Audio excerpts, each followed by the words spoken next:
Ziam, Netflix's new contribution to the one-man army genre, would probably be more fun to watch in a theater. However, the original, but very familiar, take on the zombie narrative still packs a punch, even from the comfort of your own home. Delivering the blood, gore, and guts you would expect from the classics of the genre, Ziam has no intention of reinventing anything, unabashedly leaning into the tropes of these stories that audiences know well. However, the Muay Thai fighting style accompanies the post-apocalyptic setting and tone with ease, with a clear love for its predecessors. Directed by Kulp Kaljaruk, Ziam had plenty of inspiration to draw from in both the films that have brought increased awareness to Muay Thai, like the Ong Bak franchise, and the litany of zombie films that are everywhere these days. With a simple, straightforward premise and slowly rising stakes, Ziam takes some time to set up its world and the emotional appeals that ground the narrative in reality.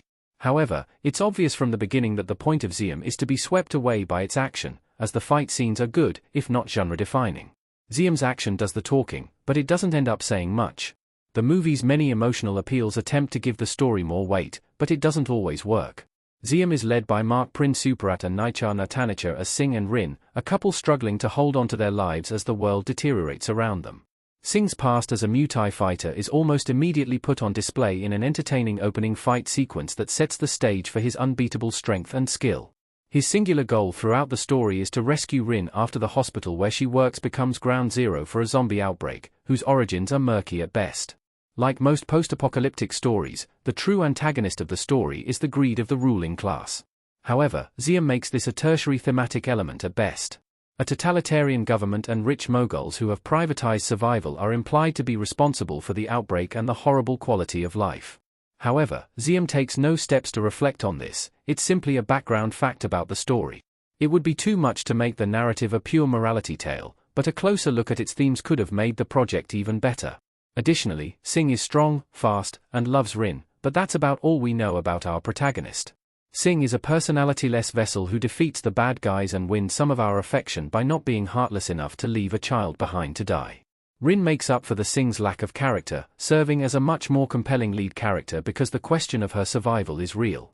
Conversely, there's little doubt that Singh will do anything but bash zombie brains in until he saves the day, which does have an element of comfort as the body count rises. I wouldn't think twice about Ziam being thin on plot if it wasn't for the fact that I was expecting more action in response to this.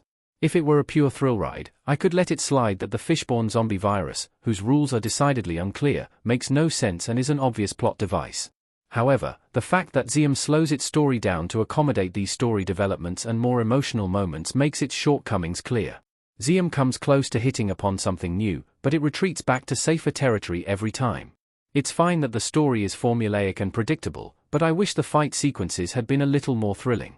Suparat executes his fight choreography well, and when it's time for him to fight another person and not a zombie, things ramp up a bit. Though the design of the zombies is certainly scary, they struggle to overcome the mundanity with which more audiences now view the flesh-eating monsters. It's not fair that zombies are commonplace now, but the fact is that Ziam needed to give Singh more impressive opponents to take his abilities to the next level. Ziam makes good use of its setting and resources. The contained location and high stakes keep us interested in Ziam. Ziam has a lot of interesting ideas, and it's clear that Kaljaruk worked hard to make the scale and stakes of the movie as compelling as possible within the project's limitations. Almost exclusively set inside the central hospital, Ziam has fun playing with the ways that the setting and props can be used to their fullest extent. Additionally, the way the obstacles in front of Singh and Rin grow in each section, never relenting until the end, will hold even the shortest attention spans. At just over an hour and a half long, Ziam isn't a huge commitment, even if the story crams a lot into this runtime. However, sometimes this is the kind of story that's perfect to throw on during the summer heat when only some good old-fashioned bone-crunching excitement will fit the bill. Ziam won't break your heart or take your breath away, but it will provide a few hours of enjoyment and well-crafted action. Just don't expect too strong a story.